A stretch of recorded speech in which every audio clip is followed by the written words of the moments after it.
Hello everyone, welcome to my channel. This is Priya Bhargav. Today we are going to do a subsection of Unit 1. Unit 1 is from Block 3 MPCE 022, that is MAPC second year Counseling Psychology students. This video is for you guys. आपको पता ही होगा मैं हर एक unit के सब sections में कोई भी यूनिट कवर करती हूँ और ये जितने भी वीडियोस हैं उनके लिंक्स आपको डिस्क्रिप्शन सेक्शन में मिल जाएंगे जो भी इस यूनिट से रिलेटेड होंगे। एक वीडियो ऑलरेडी मैं डाल चुकी हूँ, इसका फर्स्ट वीडियो जो आ चुका है। सेकंड जो है इसमें हम बात करेंगे effective characteristics of a effective counsellor. एक कोई काउंसलर है उसकी कौन सी ऐसी कैरेक्टरिस्टिक्स होनी चाहिए जो उसके काम को और ज़्यादा पुख्ता कर देता है, स्ट्रॉन्ग कर देता है, उसके बारे में आज हम बात करेंगे और समझने की कोशिश करेंगे कि अगर आपको अच्छा काउंसलर बनना है तो आपको कौन सी ऐसी प्रॉपर्टीज़ हैं, जो क्वालिटीज़ हैं जो आपके अंदर होनी चाहिए to be a good counsellor. So इससे पहले कि मैं ये स्टार्ट करूँ आपको दो तीन चीज़ें बता दूँ, स्पेशली वो जिन्होंने नया ज्वाइन किया है, न्यू सब्सक्राइब किया है मेरे चैनल को। जहाँ पे भी पिंक हाईलाइट देखते हैं वो ऐसा सेक्शन है जो एग्जाम पॉइंट ऑफ व्यू से इम्पोर्टेंट है, पहले भी आ चुका है और आगे भी आने की चांसेस हैं। सो उन टॉपिक्स को बहुत अच्छे से तैयार करें जो भी पिंक हाईलाइटेड होते हैं। एक और रिक्वेस्ट है छोटी सी कि मेरे चैनल को सब्सक्राइब करें, ज़्यादा से ज़्यादा स्टूडेंट्स तक में शेयर करें सो दैट सबको हेल्प हो सके। ज़रूरी नहीं है वो इग्नू के स्टूडेंट हो, कोई भी स्टूडेंट जिन्होंने साइकोलॉजी पढ़ रहे हैं उनके लिए ये बहुत इम्पॉर्टेंट टॉपिक हो सकते हैं जिसको वो समझ सकते हैं। तो शेयर करिए सबके साथ। Let us start with today's topic. कौन सी ऐसी कैरेक्टरिस्टिक्स होती हैं जिसकी वजह से आप एक सक्सेसफुल काउंसलर बन सकते हैं। पहली बात, फर्स्ट पॉइंट है सेल्फ अवेयरनेस। खुद के बारे में जानना, खुद के बारे में पता होना बहुत ज़रूरी होता है। ना केवल सिर्फ काउंसलर को बल्कि हर एक इंसान को अपने बारे में पता होना चाहिए कि वो क्या है, उसके अंदर कौन से थॉट्स हैं, उसकी कौन सी क्या फीलिंग्स हैं, उसके अंदर किस तरह का एटीट्यूड है उसका, वो सब पता होना चाहिए। Same is with counsellor. Counsellor को भी अपने बारे में पता होना चाहिए कि उसके खुद के थॉट प्रोसेस कैसे होते हैं, क्या फीलिंग्स रखता है वो, उसका एटीट्यूड कैसा है, उसके वीकनेसेस कैसे हैं, स्ट्रेंथ्स कैसी हैं, किस चीज़ में वो भेदभाव करता है यानी बायस होता है, और उसका बिहेवियर किस चीज़ के लिए कैसा होता है और उसके बिहेवियर का असर दूसरों पे किस तरह से होता है, वो सब काउंसलर को पता होना चाहिए। इसको आइडिया होना चाहिए खुद के बारे में, और अगर वो खुद के बारे में उसको आइडिया होता है तो वो क्लाइंट को भी समझ सकता है, क्लाइंट की नीड्स को समझ सकता है और उसको सही से एसेस कर सकता है। एसेस करना मतलब टेस्ट कर सकता है कि वो एक्चुअली क्लाइंट के दिमाग में क्या चल रहा है। अपने बारे में पता होने से हम ऑनेस्ट होते हैं, हमें पता होता है कि हम कहाँ पे गलत जा रहे हैं, हम कहाँ पे बायस्ड हो गए, इसलिए हमें अपने बारे में पता होना बहुत ज़रूरी है। इससे क्लाइंट के साथ भी क्या चीज़ होती है कि हमारा एक ट्रस्ट का रिलेशन बन जाता है क्लाइंट के साथ, और क्लाइंट को जब ये लगता है कि हाँ ये वो इंसान है जो खुद के बारे में जानता है और सही से बात करता है, सही चीज़ जिसमें कोई कॉन्ट्राडिक्शन नहीं है ऐसी बात करता है, तो क्लाइंट को एक भरोसा हो जाता है और वो क्लियरली आपको बता सकता है सही तरीके से क्या एक्चुअली उसकी प्रॉब्लम्स हैं और वो हेसिटेंट फील नहीं करता। नेक्स्ट जो क्वालिटी है या कैरेक्टरिस्टिक्स है वो है एम्पैथी। अगेन एम्पैथी पे पिंक हाईलाइट है, यानी कि ये 3 मार्कर में आ चुका है और आगे भी आएगा। तो एम्पैथी का मतलब होता है जब हम अपने आप को दूसरे की सिचुएशन में डालकर देखते हैं, यानी कि when we stand in the shoes of the client किस सिचुएशन में है, उसका पॉइंट ऑफ व्यू उसी की सिचुएशन में समझते हैं। जब हम मानते हैं कि हम वो हैं, वही हैं, क्लाइंट ही हैं, तो हम क्या करते हैं उस हिसाब से जब हम समझते हैं तो उसको हम एम्पैथी कहते हैं। रॉजर ने भी 1961 में ये बात बोली थी कि एम्पैथी जो है काउंसलर की वो एबिलिटी होती है जब वो क्लाइंट के फिनोमिनल वर्ल्ड में चला जाता है, यानी कि हम क्लाइंट की दुनिया में चले जाते हैं और क्लाइंट की दुनिया में जाकर उसकी दुनिया को समझने की कोशिश करते हैं, तो उसको हम एम्पैथी कहते हैं, ऐसा रॉजर्स कहते हैं। और एम्पैथी के 2 अगेन कंपोनेंट होते हैं, एक प्राइमरी एम्पैथी होती है और दूसरी एडवांस्ड एम्पैथी होती है। प्राइमरी एम्पैथी तो वही है कि हमारी एबिलिटी कि हम वो किस तरह से क्लाइंट सोचता है उसको हम महसूस कर सके, और जो काउंसलर है वो अंडरस्टैंड कर सके कि क्लाइंट के साथ हो क्या रहा है। वो तो हो गई प्राइमरी एम्पैथी जो अक्सर हम कर लेते हैं। एक होती है एडवांस्ड एम्पैथी। एडवांस्ड एम्पैथी वो प्रोसेस है जिसमें हम क्लाइंट को हेल्प करते हैं कि वो पर्सपेक्टिव भी अपनी जिंदगी का देखे जो वो अभी तक नहीं देख पाया। हम उसी की लाइफ को उसी की हिसाब से अवेयर करवाने की कोशिश करते हैं कि कौन सा ऐसा नजरिया है जो वो अभी तक नहीं ले पाया, उसको एडवांस्ड एम्पैथी कहते हैं।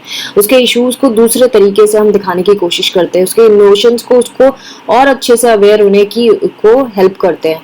सो ये इसमें आता है। नेक्स्ट है अनकंडीशनल पॉजिटिव रिगार्ड। अगेन ये पिंक से हाईलाइट है। तो ये रॉजर्स जो हैं उन्होंने अनकंडीशनल पॉजिटिव रिगार्ड के बारे में बोला कि ये बहुत इम्पॉर्टेंट और सफिशिएंट कंडीशन होती है किसी भी क्लाइंट में चेंज लाने के लिए। यानी कि जब आप काउंसलर हैं वो जब पॉजिटिव फीलिंग्स रखते हैं अपने क्लाइंट के बारे में, जो ऐसा नहीं होती है कि भाई आप बदल रहे हो, आप उसको जज कर रहे हो, वो नहीं होना चाहिए। आपका जो बिहेवियर है वो ऐसा होगा जो नॉन जजमेंटल होगा, पॉजिटिव होगा। आप उसको बहुत जेन्युइनली डील करेंगे, चाहे आपको पता है कि क्लाइंट की फीलिंग्स और इमोशंस गलत है तो भी आप उसको उतना ही इज्जत देंगे जितना आप पहले दे रहे थे जब आप उसके बारे में कुछ नहीं जानते थे। तो इसको बोलते हैं unconditional positive regard. Even after knowing the faults और flaws in the client, you still respect that person in a way, the way you were respecting the person before in the first meeting. तो पहली नज़र आपको जज नहीं करना है उसको बेसिकली। अब नेक्स्ट जो कैरेक्टरिस्टिक्स आती है वो आता है जेन्यूननेस। जेन्यूननेस मतलब उसके साथ जेन्यून रहना, अब बेमतलब के नखरेबाजी ना करना, अपना दिखावा ना करना। आप वो दिखाएं जो आप हैं। आपको कुछ चीज छुपाने की जरूरत नहीं है, ना आपको कुछ ज्यादा बढ़ा चढ़ा के बोलने की जरूरत है कि भाई ऐसा है वैसा है। आप वो रहें जो आप एक्चुअली हैं, उसको बोलते हैं जेन्यून होना। आप कुछ मिलावटी बातें ना करें। तो जेन्यून जब आपको देखेगा क्लाइंट तो अपने आप ही वो काउंसलिंग का इफेक्ट उसके ऊपर आपको दिखाई देगा। और जो काउंसलर है वो एक रियल पर्सन होना बहुत जरूरी है। Now coming to warmth. Warmth का क्या मतलब है? वार्मथ का मतलब है जहाँ पे हम उसको इंटरेस्ट दिखाते हैं कि yes I want to know you and I want I know what you are going through, और आप उसको अपने इमोशंस के थ्रू उसको महसूस कराओ नॉन जजमेंटल वे में कि आप उसको जानने में इंटरेस्टेड हैं, आप उसको वक्त देना चाहते हैं, आप उसको समझना चाहते हैं। उसको वार्मथ कहते हैं। कोल्ड इंडिविजुअल जो होते हैं वो कभी अच्छे काउंसलर नहीं होते। यानी जब वो दूसरे की फीलिंग को समझते ही नहीं है, बिल्कुल ही नहीं समझना चाहते, वो कभी अच्छे काउंसलर नहीं बन सकते। आपको वार्म होना बहुत जरूरी है। वार्म का मतलब ये नहीं है कि आप गर्म बॉडी का टेम्परेचर की बात नहीं कर रही मैं। वार्मथ का मतलब होता है जब आप किसी को ऑनेस्टली सुनना चाहते हैं, ऑनेस्टली किसी में इंटरेस्ट शो करते हैं और उसको जज नहीं करते हैं। और आप ना ही ऐसा है कि आप इतना ज़्यादा उसको लगाव कर लो कि भाई वो आप पे डिपेंडेंट हो जाए। ओवर डिपेंडेंस भी क्लाइंट की अच्छी नहीं होती। तो आपको उसको अटेंड करना है, आपको दिखाना है, अटेंटिवनेस दिखानी है, पेशेंस के साथ उसको सुनना है। उसको हम वार्मथ कहते हैं। नाउ अटेंटिवनेस का भी एक और कैरेक्टरिस्टिक्स बताइए। अगेन अटेंटिवनेस में क्या आता है? अटेंटिवनेस दो तरह की होती है।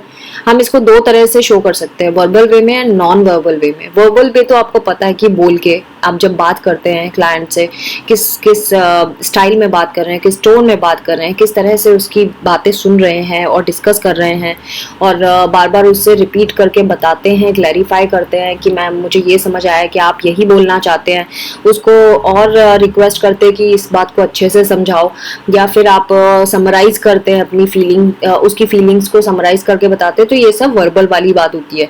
नॉन वर्बल बिहेवियर का क्या मतलब? नॉन वर्बल बिहेवियर ईगन ने बताया था 1990 में कि ये वो 5 नॉन वर्बल स्किल्स होती हैं जिसमें अटेंड करना होता है, अपने क्लाइंट को कन्वे करना होता है कि हम उसमें इंटरेस्टेड हैं और हम ओपन है उसकी बातें सुनने के लिए।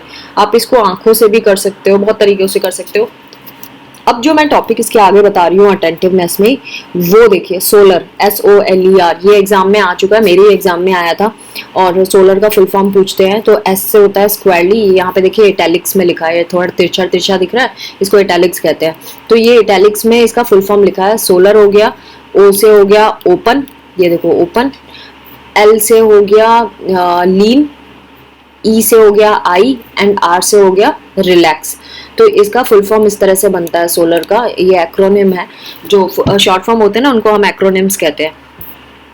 तो ये सोलर में एस जो है वो उसमें एस का मतलब है क्लाइंट को स्क्वायरली फेस करना, उसको उसका जो आपका जो पोस्चर होता है वो इस चीज़ को इंडिकेट करता है कि राइट एंगल पे बैठना। ये हमने पहले भी पढ़ा था। स्क्वायरली का मतलब आप समझ लो ना, राइट एंगल पे बैठना। ओ का मतलब होता है ओपन पोस्चर रखना। आप अपने पैरों को, दोनों पैरों को, अपने फीट को ज़मीन पे टच करेंगे एंड अपने दोनों हाथ फोल्ड करेंगे आपस में, जैसे हम हाथ ऐसे फोल्ड करके बैठ जाते हैं ना, वैसे बैठ के उसकी बात सुननी है। लीन टूवर्ड्स द क्लाइंट, एल से होता है, यानी कि हम क्लाइंट की तरफ थोड़ा सा झुक के बात करेंगे एंड उसको लेकिन पूरी स्पेस देनी है। ये नहीं कि आप उसी के ऊपर चढ़े जा रहे हो और वो अनकंफर्टेबल फील करने लगे। आपको डिस्टेंस बना के रखना है, लेकिन इस तरह से कि आप उसको लगे कि आप उसकी बात सुन रहे हो और आप उसी को ही सुन रहे हो। एंड देन आई कांटेक्ट बनाना बहुत जरूरी है। आई कांटेक्ट अगर आप नहीं बनाएंगे तो क्लाइंट को लगेगा कि ये मेरी बात सुनना नहीं चाहते या दे आर नॉट इंटरेस्टेड। तो आप आई कांटेक्ट बनाएं सो दैट क्लाइंट को लगे कि काउंसलर मेरी बात सुनने के लिए इंटरेस्टेड है। और कभी कभी लेस आई कांटेक्ट भी जरूरी होता है। कभी कभी क्लाइंट को अच्छा नहीं लगता, अनकंफर्टेबल फील करता है क्लाइंट की मेरी आंखों में क्यों देखे जा रहे हैं ये। सो उसको आपको ध्यान रखना है कि कब आपको ऐसा करना है और कब आपको ऐसा नहीं करना। एंड देन अगेन काउंसलर का थर्ड जो आर से आता है रिलैक्स, इसमें क्लाइंट जो काउंसलर है उनको रिलैक्स्ड फॉर्म में बैठना है और रिलैक्स्ड वे में अटेंड करना है और सुनना है क्लाइंट की बात को। नेक्स्ट है कॉन्क्रीटनेस।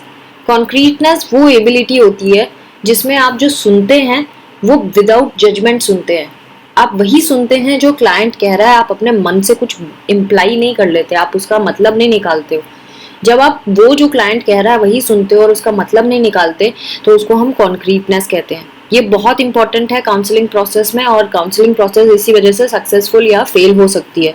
सो आपको ये ध्यान रखना है, आपको अंडरस्टैंड करने की कोशिश करना है कि क्लाइंट क्या एक्सप्रेस करना चाहता है, और आप उसको ध्यान से बिना जजमेंट के सुनोगे और वो पर्टिकुलरली हेल्पफुल भी रहता है क्लाइंट के लिए। तो कॉन्क्रीट काउंसलर वो होते हैं जो अच्छे से सुनते हैं, क्लाइंट को एक्सेप्ट करते हैं जो भी वो कह रहा है उस चीज़ को लेते हुए, और एकदम से जजमेंट नहीं पास ऑन कर देते कि हाँ अच्छा इसने ऐसे बोला है तो ऐसे ही होगा करके, वैसा नहीं करना है। नेक्स्ट है ऑब्जेक्टिविटी। ऑब्जेक्टिविटी का मतलब होता है कि आप ऑब्जेक्टिव वे में उस क्लाइंट को देख रहे हैं।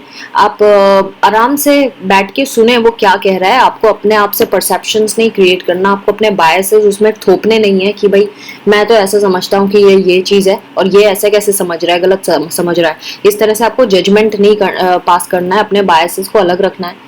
आप क्लाइंट से कोई एक्सपेक्टेशन नहीं रखेंगे, आप सिर्फ क्लाइंट को ऑब्जेक्टिवली देखेंगे। मतलब एक जैसे आप मूवी देखते हैं तो मूवी में आप जस्ट देख रहे होते कि किसके साथ क्या हो रहा है, आप ये नहीं करते कि बैठ के उसको जज करने लगे कि अरे ये तो ऐसा है तो वो। उसको बोलते हैं ऑब्जेक्टिवली किसी चीज़ को देखना, ऑब्जर्व करना क्या हो रहा है, और न्यूट्रल फ्रेम ऑफ माइंड को लेकर हम इस तरह की चीज़ें करते हैं, उसको डिस्टॉर्ट करने की कोशिश नहीं करते। नेक्स्ट है ओपन माइंडेडनेस। ओपन माइंडेडनेस का मतलब होता है वही सेम कि आपका एटीट्यूड ऐसा नहीं होना चाहिए, आप किसी चीज़ में फिक्स्ड नहीं होना चाहिए आपका थॉट प्रोसेस कि भाई क्लाइंट तो मेरी सोच से अलग की बात कर रहा है, ये वाली बात नहीं आनी चाहिए। आपको क्लाइंट को सुनना है क्या वो बोल रहा है और उसको एक्सेप्ट करना है, और आप उसकी वैल्यूज और फीलिंग्स जो हैं या उसके जो परसेप्शंस हैं उन सबको आपको एकोमोडेट करना सीखना होगा। आपको ऐसा आप तो उस हर चीज़ को एक्सेप्ट करेंगे, आप किसी चीज़ को डिनाई नहीं करेंगे। इसमें ये फ़र्क होता है। तो ये जो एबिलिटी होती है हमारी ओपन माइंडेड काउंसलर की, वो क्या होती है कि वो ध्यान से सुनता है, रेस्पॉन्ड करता है और फिर क्लाइंट से इंटरेक्ट भी करता है। और जिस तरह का वो इंटरेक्शन होता है वो कोई जजमेंटल वे का इंटरेक्शन नहीं होता है, एक फ्री टॉक होता है जो कोई भी कंडीशंस उसके ऊपर थोपता नहीं है। एंडरसन, लैपर और रॉस ने 1980 में इस बारे में बात की थी और उन्होंने बोला था अगर काउंसलर ओपन माइंडेड नहीं है तो बहुत क्लाइंट की चीज़ों को वो इनकरेक्टली परसीव करेगा, वो गलत तरीके से लेगा क्लाइंट की बात को और उसके बाद गलत एविडेंसेस जुटाएगा एंड देन उसको बेमतलब में गलत काउंसलिंग हो जाएगी उसकी। नेक्स्ट है sensitivity. Sensitivity again 10th proper characteristic बता रहे हैं अच्छे काउंसलर की। इसका मतलब होता है कि काउंसलर को बहुत डीप तक क्लाइंट को समझने की जरूरत है, क्लाइंट के कॉग्निटिव एंड इमोशनल रेस्पॉन्स को समझने की जरूरत है, क्लाइंट की नीड्स को समझने की जरूरत है। जैसे सेंसिटिव होना मतलब सामने वाले की क्या जरूरतें हैं उसको महसूस करना, उसकी फीलिंग्स को समझना, क्या उसके अंदर कॉन्फ्लिक्ट चल रहे हैं उसको समझना, उसके डाउट्स को समझना, ये सारी चीजें सेंसिटिविटी में आती हैं। जैसे कि माँ अपने बच्चे के लिए सेंसिटिव होती है, उसको पता होता है कि उसके बच्चे को क्या चाहिए, उसी तरह से नॉन डोमिनेंस का क्या मतलब होता है। नेक्स्ट जो कैरेक्टरिस्टिक्स है वो है नॉन डोमिनेंस। आपको उसके ऊपर थोपना नहीं है, जैसे मैंने पहले भी बताया, आपको जबरदस्ती अपनी मर्जी से उसको नहीं चलाना, आपको उसको खुद को अपने लेवल पे हर एक चीज करने देना है, उसको ओपन रखना है और आराम से बैठ के आपको अलाउ करना है कि क्लाइंट खुले आराम से अपने बारे में बात करे और काउंसलर उसका इंटरव्यू ले सके। नेक्स्ट है confrontation. Confrontation again pink highlight है यानी एग्जाम पॉइंट ऑफ व्यू से इंपॉर्टेंट है। कन्फ्रंट्रेशन का मतलब होता है अगर क्लाइंट कुछ ऐसी बात करता है जो कॉन्ट्राडिक्शन है, उसको आपको बोलना है, उसको रोकना है, टोकना है इस बात को लेकर। तो कभी कभी इसको निगेटिव वे में कभी नहीं लेना। कन्फ्रंट्रेशन का मतलब हमेशा निगेटिव नहीं होता। कन्फ्रंट्रेशन का मतलब होता है काउंसलर क्लाइंट को चैलेंज करता है कि वो फिर से अपना जो वो सोच रहा है या उसका बिहेवियर है या जो बोल रहा है उसको एक बार फिर से एग्जामिन करे, क्या वो ठीक कर रहा है इस चीज़ को और उसको मॉडिफाई कर सकता है, क्या वो इस एक्टिविटी को कंट्रोल कर सकता है जो वो गलत तरीके से यूज़ कर रहा है। तो इसको हम कन्फ्रंट्रेशन कहते हैं। तो ये बहुत अच्छा तरीका है बेसिकली अप्रोप्रिएट। अगर कन्फ्रंट्रेशन होती है तो ये बहुत सक्सेसफुल काउंसलिंग का एक आउटपुट दे सकता है और पेशेंट को आगे एनकरेज भी कर सकता है कि वो आगे जाके और सक्सेसफुल हो। बहुत अच्छी एक चीज़ है। एक एग्जांपल इन्होंने दिया है, जैसे कि अगर मान लो आप क्लाइंट को आप कन्फ्रंट कर रहे हैं तो आपको उसको ये बोलना है, जैसे कि इसमें बताया है कि आपने तो ये कहा था कि आप अपना ये बिहेवियर चेंज करना चाहते हो, लेकिन मैं तो देख रही हूँ कि आपका तो ये बिहेवियर फिर से वैसा का वैसा ही है, कोई चेंज नहीं हुआ और बार बार आप यही कर रहे हो। तो आप अगर हम इस तरह से बात करते हैं क्लाइंट से तो वो ऑटोमेटिकली समझना शुरू कर देता है कि हाँ यहाँ पे वो गलत है और वो अब उस पैटर्न को छोड़ देगा। लास्ट जो प्रॉपर्टी है वो है sense of humour. Sense of humour होना बहुत अच्छी बात है किसी भी काउंसलर की। क्यों? क्योंकि वो जो क्लाइंट के अंदर जो ऐसा होता है ना, दबाव सा होता है या फिर वो जो क्लाइंट है शर्माता है, उसकी जो शर्म है वो भग जाती है जब हम ह्यूमरस होते हैं। बट हर बात पे अगर आप मजाक उड़ाएंगे तो उसको इंसल्टिंग भी फील हो सकता है। आपको किसी को डीमीन नहीं करना, लेकिन आपको जब ह्यूमर हम करते हैं, ह्यूमर मतलब मजाक सा जब करते हैं, तो ह्यूमर क्या है, मजाक क्या है, जो अनएक्सपेक्टेड होता है, जो थोड़ा फनी होता है और वो ऐसी सिचुएशन में होता है जो किसी भी सिचुएशन को वर्स्ट नहीं उसको लूज करने की कोशिश करती है, किसी सिचुएशन को हल्का बनाने की कोशिश करती है, उसको हम ह्यूमर कहते हैं। सो हमें बहुत सेंसिटिव होना पड़ता है इस चीज़ को लेकर, टाइम को लेकर और सिचुएशन को लेकर कि क्या हमें अब ह्यूमर कर सकते हैं कि नहीं कर सकते हैं। तो काउंसलर का मतलब ये नहीं होता कि भाई हम इसीलिए कर रहे हैं क्योंकि हम क्लाइंट को ऑफेंस करना चाहते हैं, नहीं, हम इसीलिए करते हैं कि वो जो पूरा सेशन है वो थोड़ा लाइट हो जाए और जो क्लाइंट है वो आराम से खुल के अपने सारे मन की बातें कह सके और ऐसी बातें भी बोल सके जिसको हम टैबूज में डालते हैं कि भाई लोग जिसको जनरली जज करते हैं। तो इसीलिए ये बहुत सारे ह्यूमर जो है वो बहुत सारे ऐसे रेजिस्टेंसेस को गायब कर देता है, ऐसी टेंशन्स को गायब कर देता है जो क्लाइंट वैसे नहीं बोल पाएगा अपने सेशंस में। सो इसीलिए ये भी होना बहुत ज़रूरी है। तो friends, this was all about the characteristics of a effective counsellor. So एक बार मैं ख़त्म होने से पहले आपको एक बार दिखा दूँ। सेंस ऑफ ह्यूमर है, देन कन्फ्रंटेशन है, non dominance, sensitivity, open mindedness, objectivity, concreteness, then attentiveness, warmth, genuineness, unconditional positive regard, empathy and self awareness. तो ये इतने सारे कैरेक्टरिस्टिक्स हैं, ये आपको अच्छे से तैयार करना होगा। जब मैं तैयारी कर रही थी तो मैं लिख के करती थी, ये पूरी हेडिंग्स जो है मैं वो नोट डाउन कर लेती थी। कई बार होता था कुछ भूल जाती थी, लेकिन कई बार जब हम कोशिश करते रहते हैं तो हम नहीं भूलते हैं। तो यही सबको एक एडवाइस है कि प्लीज़ लिख के देखिए अगर आप भूलते हैं तो, और ये मैटर करता है एग्जाम पॉइंट ऑफ व्यू से। सो आई होप आपको मेरे वीडियोस यूजफुल लगते हैं, और अगर ऐसा है तो प्लीज़ सब्सक्राइब करें मेरे चैनल को, शेयर करें, लाइक करें और कमेंट्स भी करें। Thanks for watching, take care of your self, bye bye.